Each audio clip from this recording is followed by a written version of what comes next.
Here's a typical problem from section 7.5 dealing with linear programming.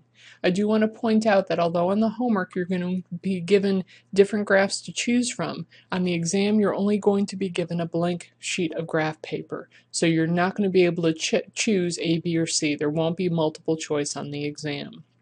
When you're given an objective function in a system of linear inequalities, the first thing we need to do is graph the linear inequalities. So let's go ahead and do that. So I've gone ahead and written my three inequalities. Let's first look at 1 is less than or equal to x is less than or equal to 6.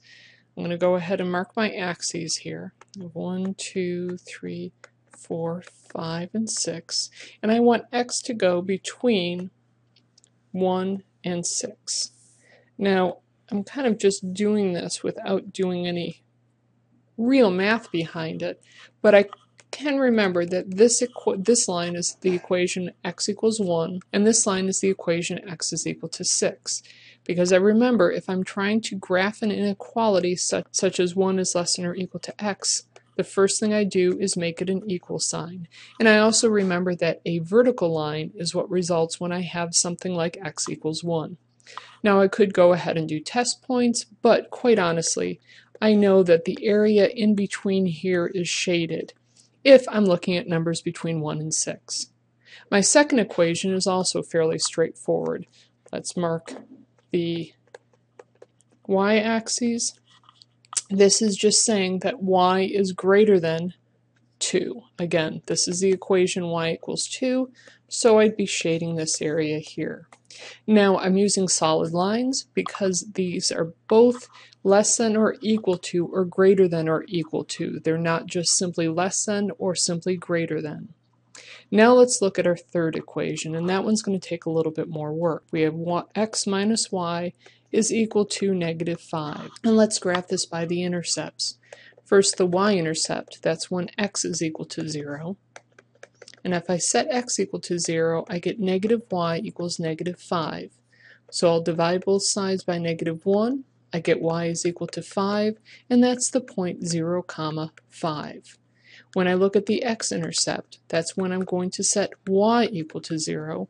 And when I do that, I find that x is equal to negative 5, and that's the point negative 5, 0. So let's go ahead and plot these 2 points. My first one is 0, 5, and my second one is negative 5, let's see, 1, 2, 3, 4, 5, 0, and I'm going to go ahead and connect those dots. Now I have to do a test point. So let's do my favorite test point, 0, 0, and see if that makes the original inequality true or false. 0 minus 0, is that greater than or equal to negative 5? Well, yes, it is. So that means I'm going to be shading the area below this line. Now I have 3 equations, so I need to find the area that's shaded by all 3 of those. And when I do that, I see that this area here is what makes all 3 of these true. We have to be greater than 2 for y, between 1 and 6 for x, and below that line, x minus y is greater than or equal to negative 5.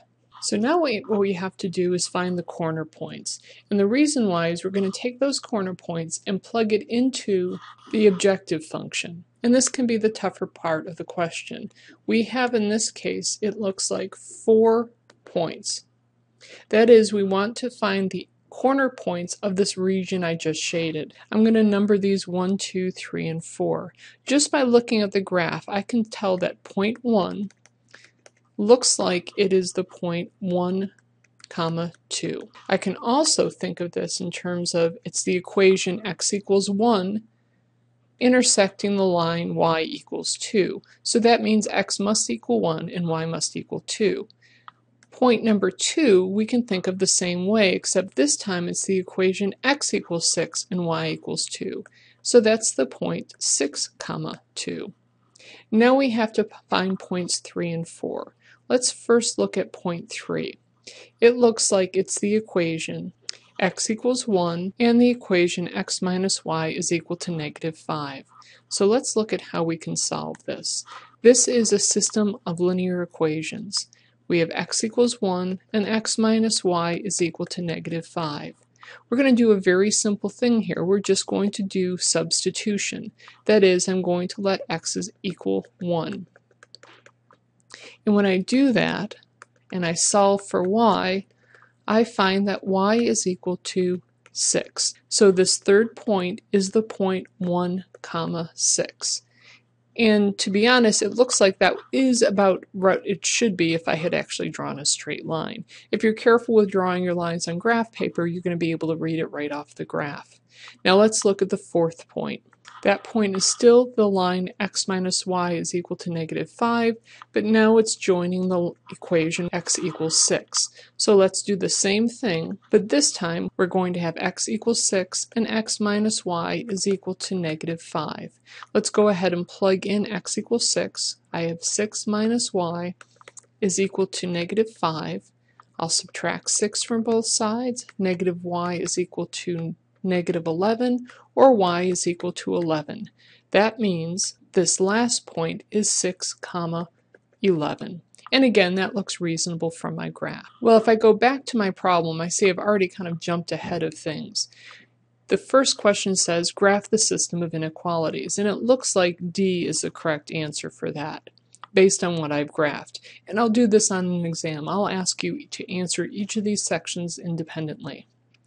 We checked the answer and we got the answer correct. Now we need to find the value of the objective function at each corner of the graphed region. I've gone ahead and found those 4 corner points, and now I just need to plug it into the objective function. And that's z equals 4x minus 2y. So let's go ahead and find that for these 4 points. I first have 1, 2, then I have 6, 2, 1, 6, and 6, 11. So z in this first case is 4 times 1 minus 2 times 2, or 4 minus 4, or 0. And I'm thinking that's not going to be the answer we end up with. Then I have the point 6, 2. So I'll have 4 times 6 minus 2 times 2, or 24 minus 4, or 20. My third point is 4 times 1 minus 2 times 6, or 4 minus 12, or negative 8. And lastly, 6, 11 gives me 4 times 6 minus 2 times 11, which is 24 minus 22, or 2. So my 4 points are negative 8, 0, 2, and 20. Let's go ahead and type those into the homework. And when I do that, we get the right answer. Now the maximum value, well, from here it's pretty easy. I'd say the maximum value must be 20, and the software agrees with me. The maximum value occurs at what point? Well, the point that led to that, let's go back to our paper, and that was the point 6, 2. Let's go back to our homework and enter. Alright, so I've typed in 6, 2. Oh, and I wrote just 6, 2. Ordered pairs have to be done in parentheses. And once I enter it correctly, I get the answer correct. And that's how you solve a linear programming question.